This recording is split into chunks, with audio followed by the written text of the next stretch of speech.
Good day everyone, we are the Group 2 and we are going to tackle the salient provisions of Republic Act number 9262 and salient provisions of Republic Act number 7610.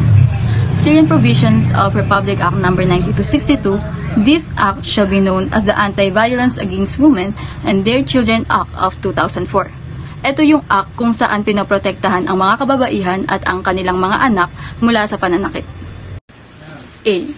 Violence against women and their children or VAUCI refers to any act or a series of acts committed by any person against a woman who is his wife, former wife, or against a woman with whom the person has or had a sexual or dating relationship, or with whom he has a common child, or against her child, whether legitimate or illegitimate, within or without the family abode, which result in or is likely result in physical, sexual, psychological harm or suffering, or economic abuse, including threats of such acts, battery, assault, coercion, harassment, or arbitrary deprivation of liberty. It includes but is not limited to the following acts. Ang violence against women and their children or VAUCI, ito yung pananakit ng lalaki sa kanyang asawang babae. Pwedeng former wife or babae na nakarelasyon niya. Pwede rin sa mga bata, kung saan yung anak na ito ay pwedeng legitimate or illegitimate. Ang uri ng pananakit na ginawa ay maaaring physical, sexual, psychological harm, or economic abuse, which will be tackled to the next presentation. Violence against women and their children. VAWC. Number 1. Physical violence. It refers to an act that include bodily or physical harm. The example lang dito is pinalo ni Juan si Maria dahil lang sa galit. It include na yung tinatawag na physical violence. Number 2. Sexual violence. It refers to an act which is sexual in nature, committed against a woman or her child. It includes but it's not limited to A. Rape. Sexual harassment act of lasciviousness, treating a woman or her child as a sex object, making demeaning and sexually suggestive remarks. Sinasabi lang dito yung tinatrato niya ang kanyang asawa at ang kanyang anak na parang isang sex object. Physically attacking the sexual parts of the victim's bodies, forcing her or him to watch a indecent publication and indecent show, or forcing the woman or her child to do indecent act. Sinasabi lang dito na pinipilit niya ang kanyang anak na manood ng malalaswang video at pinipilit niya ang kanyang anak na gumawa ng malalaswang kilos or gumawa ng video about sa kalaswaan. Letter B. Act causing or attempting to cause the victim to engage in any sexual activity by force, threat of force, physical or other harm, or threat of physical or other harm or coercion. Sa letter B naman, sinasabi lang dito na ito yung mga gawain na nagdudulot o nagtatabang magdulot sa biktima na makilahok sa anumang activity about sexual sa pamamagitan ng coercion physical. Letter C. Prostituting the woman or her child. Psychological violence refer to acts or omission causing or likely to cause mental or emotional suffering of the victim, such as but not limited to intimidation, harassment, stalking, damage to property, public ridicule or humiliation, repeated verbal abuse, and mental infidelity. It includes causing or allowing the victim to witness the physical, sexual, or psychological abuse of a member of the family to which the victim belongs, or to witness pornography in any form, or to witness abusive injury to pets, or to unlawful or unwanted deprivation of the right to custody and or visitation of common children. Psychological violence is also known as emotional or mental abuse. Is any intentional conduct that significantly impairs a person's psychological integrity through coercion or threats. It involves behaviors aimed at causing emotional harm or creating a threat of harm such as belittling, humiliating, or intimidating the victim. A violence against women and their children are also known as BAUSI. It refers to any act or series of acts committed by any person against a woman who is his wife, or against a woman with whom the person has or had sexual or dating relationship, or with whom he has a common child, or against her child, whether legitimate or illegitimate. Economic abuse refers to acts that make or attempt to make a woman financially dependent which includes but is not limited to the following: A. Withdrawal or financial support, or preventing the victim from engaging in any legitimate profession, occupation, business, or activity, except in cases wherein the other spouse, partner objects on valid, serious, or moral grounds as defined in Article 73 of the Family Code. B. Deprivation or threat of deprivation of financial resources and the right to the use and enjoyment of the conjugal, community, or property owned in common. C. Destroying household property. Economic abuse is a legally recognized form of domestic abuse and is defined in the Domestic Abuse Act. It often occurs in the context of intimate partner violence and involves the control of a partner or ex-partner's money and finances, as well as the things that money can buy. Battery. It refers to an act of inflicting physical harm upon the woman or her child, resulting to physical and psychological or emotional distress. Battery. Ito yung pananakit sa babae o sa anak niya. Nakaka-epekto ito sa physical, sa isip at emotional na nakakaranas nito. Halimbawa, pambubugbog. Battered woman syndrome. It refers to an scientifically defined pattern or psychological and behavior symptoms found in women living in a battering relation as a result of cumulative abuse. Battered woman syndromes. Ito yung sakit na nakikita sa isang babae dahil sa paulit-ulit na pananakit sa kanya. D. Stalking. It refers to an intentional act committed by a person who, knowingly and without lawful justification, follows the woman or her child, or place the woman or her child under surveillance directly or indirectly, or a combination thereof. Stalking, ito po yung pagsunod po ng isang tao sa isang tao. Parang gusto niyo pong malaman yung anong buhay ng isang tao. E. Dating relationship. It refers to a situation wherein the parties live as husband and wife without the benefit of marriage or romantically involved over time and on a continuing basis during the course of the relationship. A casual acquaintance or in ordinary socialization between two individuals in a business or social context is not a dating relationship. Dating relationship, ito po yung dalawang magjowa na live-in, kaso hindi niya po ginagalaw yung kanyang asawa. Parang mag-live-in lang po, pero wala pong nangyayari sa kanila. Thank you. Is sexual relations. It refers to signal sexual act which may or may not result in the bearing of a common child.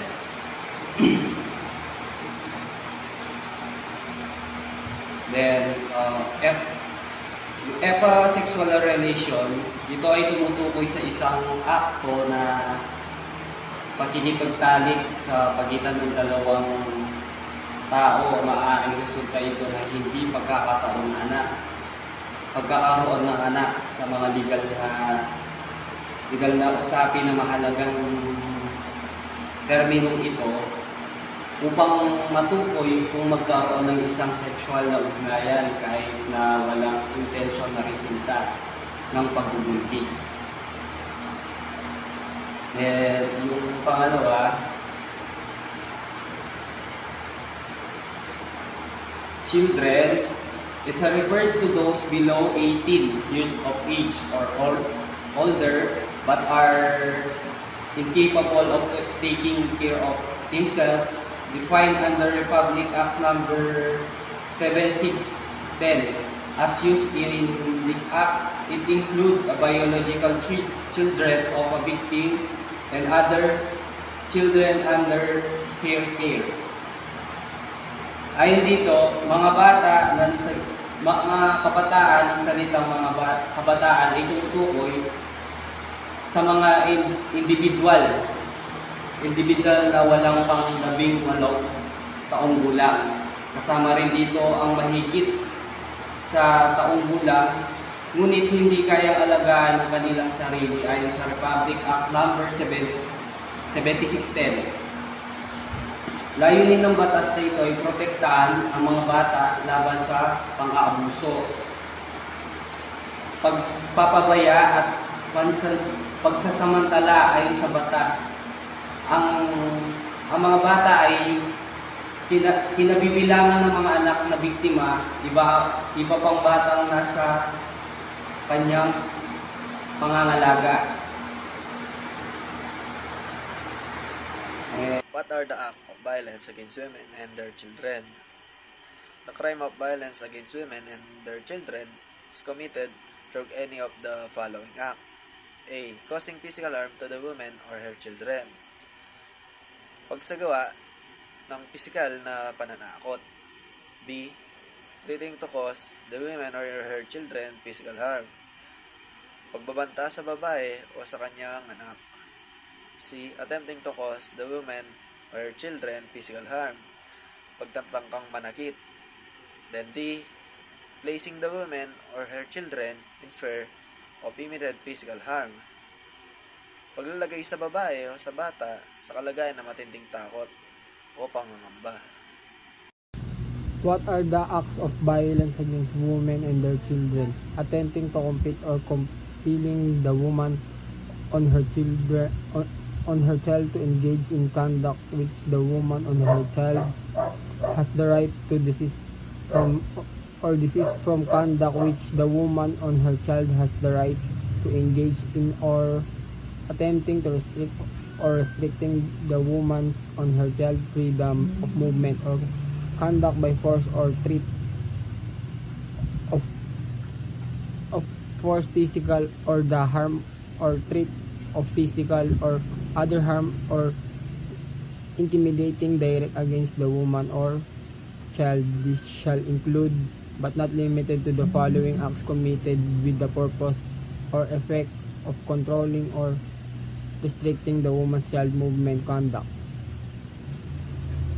Ang sinasabi daw po dito na sa part po na to, ito ay nagsasabi na pinipilit ang babae o ang anak niya na gawin ang isang bagay na ayaw o hindi nila kailangan gawin, o pigilan sila sa paggawa ng isang bagay na karapatan naman nilang gawin. This kind of abuse happens when a person forces a woman on her child to do something they don't want to do, prevents them from doing something they have the right to do, use force, threats or intimidation to control the woman's child behavior, decision or movements. Ito yung halimbawa ng bawal gawin.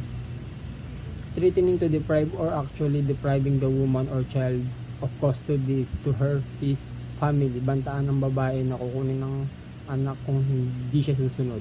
Depriving or threatening to deprive the woman on her children of financial support legally due her to her family, and deliberately providing the woman's children insufficient financial support. Hindi bigyan ng pera ang babae o ang anak, lalo na kung kailangan ito.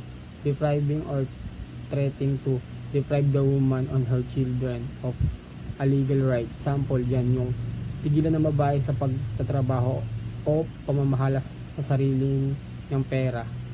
Preventing the woman in engaging in any legitimate profession, occupation, business, or activity of controlling the victim's own money or properties to solely controlling the conjugal or common money or properties, kagaya ng pagkontrol ng pera o ari-arian ng babae kahit hindi siya pumayag.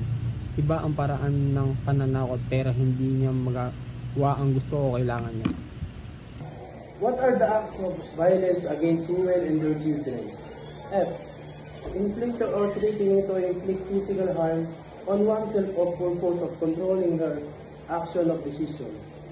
Dito po sa F, sinasaktan niya ang isang anak na babae or anak ng babae para lang makuha niya ang gusto niya or para lang may-rape siya.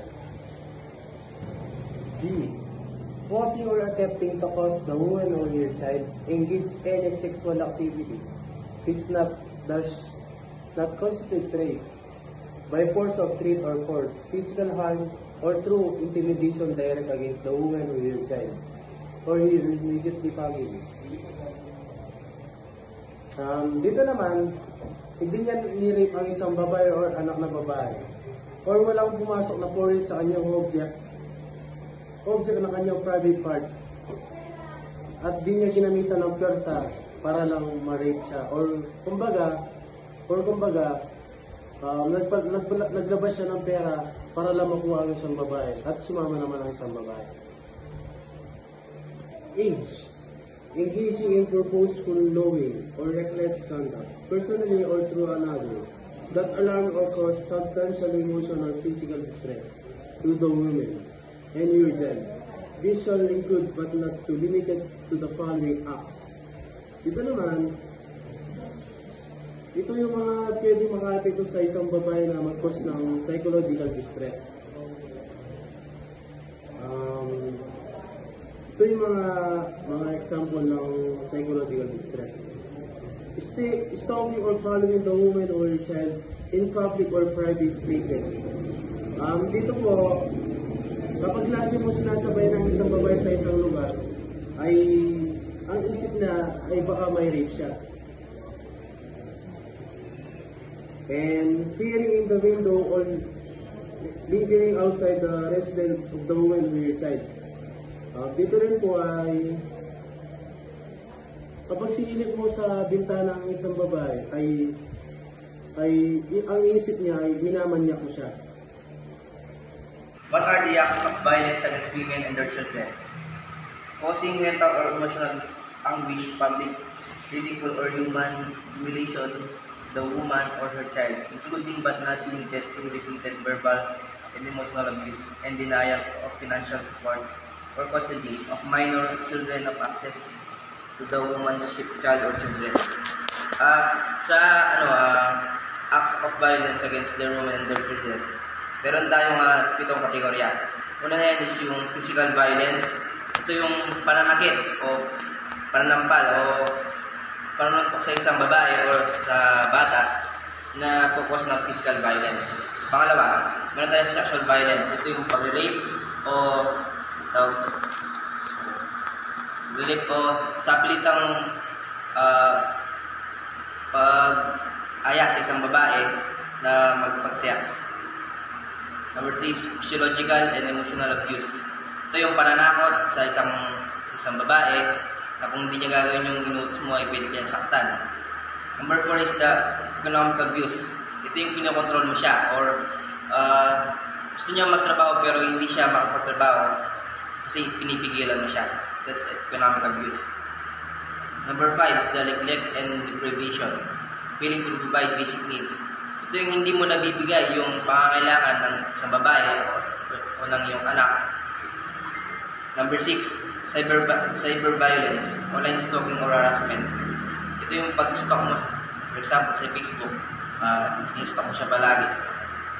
Number 7 is structural or institutional violence.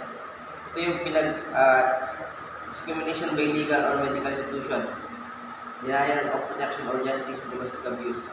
Ito yung pag-diskrimina sa isang babae o sa isang bata. Venue. The regional trial court, designed as a family court, shall have original and exclusive jurisdiction over cases of violence against women and their children. Under this law, in the absence of such a court in the place where the offense was committed, the case shall be filed in the regional trial court where the crime or any of its elements was committed at the option of the complaint. Venue, dito po nagaganap yung mga kaso kung saan hinihiro yung mga kaso na na-commit sa isang kaso o dito. Prescription period. Acts falling under A to F mentioned above shall prescribe in 20 years. Acts falling under G to I shall be prescribed in 10 years. Take note, violence against women and their children shall be considered a public offense which may be prosecuted upon the filing of a complaint by any citizen having personal knowledge of the circumstances involving the commission of the crime. Yung mga acts na magpo-fall sa A to F ay may prescription period na 20 years, samantalang yung mga nasa G to I ay 10 years.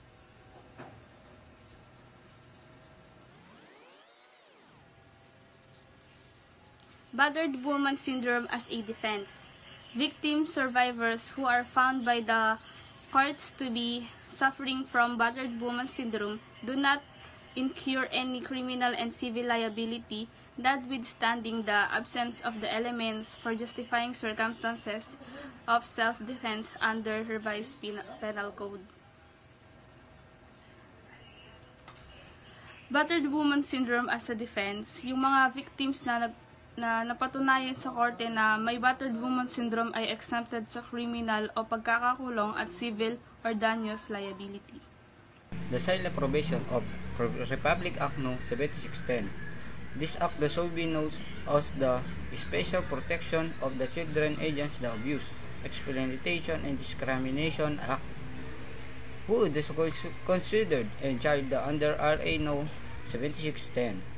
It refers to the person below 18 years of age or those the over but are the unable to the fully take care of the themselves of the protector themselves from the abuse, neglect, the cruelty, exploitation, or the discrimination because of the physical, mental disability or condition. What is child abuse? It refers to the maltreatment, whether habitual or not, of the child, which includes any of the following: psychological and physical abuse, neglect, cruelty, sexual abuse, and emotional maltreatment. Any act by deeds or words which debases, degrades, or demeans the intrinsic worth and dignity of a child as a human being. Unreasonable deprivation of his basic needs for survival, such as food and shelter, or failure to immediately give medical treatment to an injured child, resulting in serious impairment of his growth and development or in his permanent incapacity or death. Ito ay tumutukoy sa iba't ibang uri ng pang-aabuso na maaring maranasan ng isang bata edad 80 taong gulang pababa. Maaari ng pang-aabuso, physical abuse o uri ng pananakit sa katawan ng bata tulad ng pagsuntok, pagsipa, paghampas, pagsasakal. Emotional and psychological abuse, ang pagtrato sa bata sa parang nakakasira sa kanyang pagpapalaga sa sarili at emosyonal na pag-unlad tulad ng paulit-ulit na panlalait, pananakot o pagpapaya. Sexual abuse, uri ng sexual na pagsamantala sa bata, kabilang na ang paghahalay, pangmolestya o paggawa ng pornografiya ng bata. Pwede rin pong mabilang sa child abuse ang kapabayaan at kalupitan. Ang pagkukulang sa pagbibigay ng mga pangunahing pangangailangan ng bata tulad ng pagkain, damit, tirahan at paggalang sa medikal at ang pagtrato sa bata ng may matinding kalupitan na pwedeng magdulot o umantong sa kamatayan ng bata. What physical injury is considered as a child abuse? One that causes severe injury or serious bodily harm to child such as laceration, fractured bones, burns, or internal injuries. Physical injury. Considered as a child abuse kapag ito ay sadyang ginawa o resulta ng kapabayaan na nagdudulot ng pinsala sa isang bata, kagaya ng laceration, fractured bones, burn, or internal injuries. What psychological injury is considered as child abuse? One that harm a child's psychological or intellectual function. This may be exhibited by severe anxiety, depression, withdrawal, or outward aggressive behavior, or a combination of safe behaviors. Yung psychological injury naman, nako-considered as a child abuse kapag nakakasakit ito sa emotional o intellectual development ng bata. Employment of children. Children below 15 years of age may be employed provided the following minimum requirements are present. Ito po ang mga kailangan ng below 15 years old upang makapagtrabaho. A. The employer shall secure for the child a work permit from the Department of Labor and Employment. Kailangan muna siya kumuha ng work permit sa Department of Labor and Employment. B. The employer shall ensure the protection, health, safety, and morals of the child. Kailangan po sure yung safety niya, yung protection, at safe din po siya. C. The employer shall institute measures to prevent exploitation or discrimination, taking into account the system and level of remuneration and the duration and arrangement of working time. And D. The employer shall formulate and implement a continuous program for training and skills acquisition of the child. Kailangan daw po may maayos na training tsaka continuous program.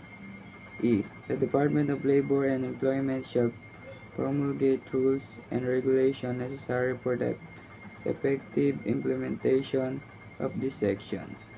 Kailangan daw po yung Department of Labor and Employment ay mag-promulgate ng rules and regulation para mas maging effective ang implementation ng section na ito. Children as zones of peace. Children are hereby declared as zones of peace.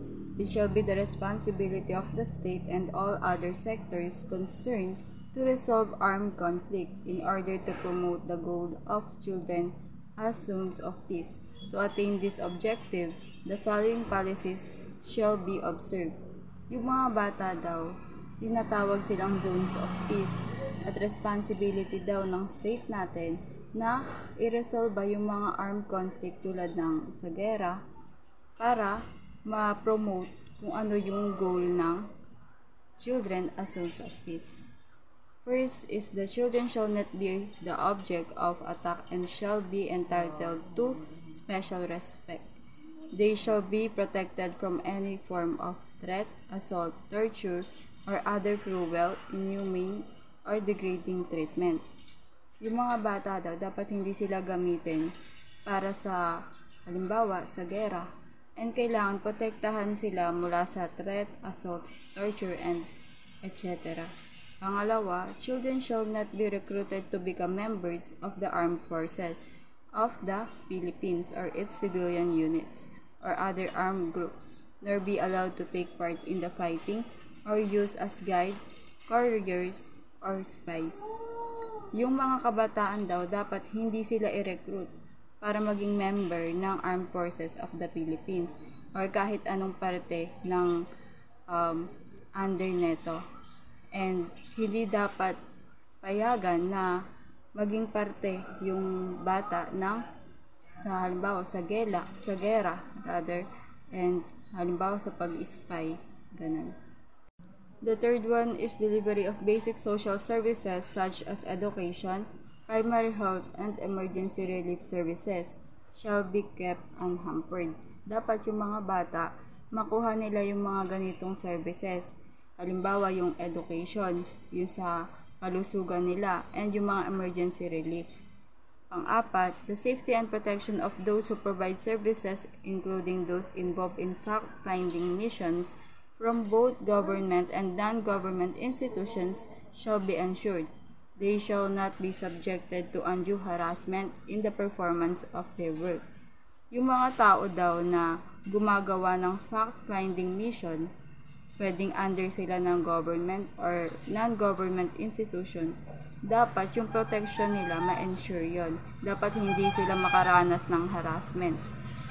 Pang-5, public infrastructure such as schools, hospitals, and rural health units shall not be utilized for military purposes such as command posts, barracks, detachments, and supply depots. Ibig sabihin, yung mga building daw tulad ng school, yung hospital, and yung mga health units, dapat hindi sila gamitin sa military purposes. Tulad ng yung sa command post, dapat hindi nila gamitin yun para doon. And last, all appropriate steps shall be taken to facilitate the reunion of families temporarily separated due to armed conflict. Dapat yung appropriate step para magkita ulit yung mga pamilya na nagkahiwalay dahil nga sa armed conflict, dapat i-facilitate siya agad. Rights of children arrested for reason related to armed conflict. Any child who has been arrested for reason related to armed conflict, either as combatant, courier, guide, or spy, is entitled to the following rights. A. Separate detention from adult except where families are accommodated as family units. B. Immediate pre-legal assistance. C. Immediate notice of such arrest to the parents or guardian of the child, and release of the child unrecognized within 24 hours to the custody of the Department of Social Welfare and Development of any responsible member of the community as determined by the court. Mga karapatan ng mga bata na arestado para sa mga dahilan na nakaugnay ng armed conflict. A. Paghihiwalay mula sa mga nasa hustong gulang sa pagkakakulong maliban kung magkakasama ang mga pamilya. B. Maagap, walang bayad na legal na tulong. C. Agarang abiso ng pag-aresto sa mga magulang ng bata o legal na tagapag-alaga. At last, sino mang responsableng miyembro ng komunidad ayon sa desisyon ng korte ay maaring palayain ang bata bilang pagkakilala sa Department of Social Welfare and Development sa loob ng 24 hours. Who may file a complaint? Complaints on cases of unlawful acts committed against the children as enumerated above may be filed by the following. Letter A. Offended party. Kung kanino mismo ginawa yung krimen o yung mismong bata. Letter B. Parents or guardians. Yung mismong magulang niya. Letter C. Ascendant or collateral relative within the third degree of consanguinity. Example po dyan yung yung tita, tito, lola, lolo. Letter D. Social worker or representative of licensed child caring institution. Yung example dyan yung yung mga kapatid niya. Kuya, ate. Letter E. Officer or social worker of the Department of Social Welfare and Development. Example dyan yung mga pulis. At yung DSWD mismo. Letter F. Barangay chairman. Yung umaawak dun sa barangay nyo. Pwede rin siya yung magreklamo. At yung last, yung letter G, at least 3. Concerned responsible citizen where the violence occurred. Example dyan yung yung matatanda na kilala yung bata. O kaya yung mama ng bata, may tropa siya, tapos nakita yung ginawa sa kanya. Pwede siya magreklamo yung tropa ng mama ng bata. And that's all. We are the group 2. Thank you for listening.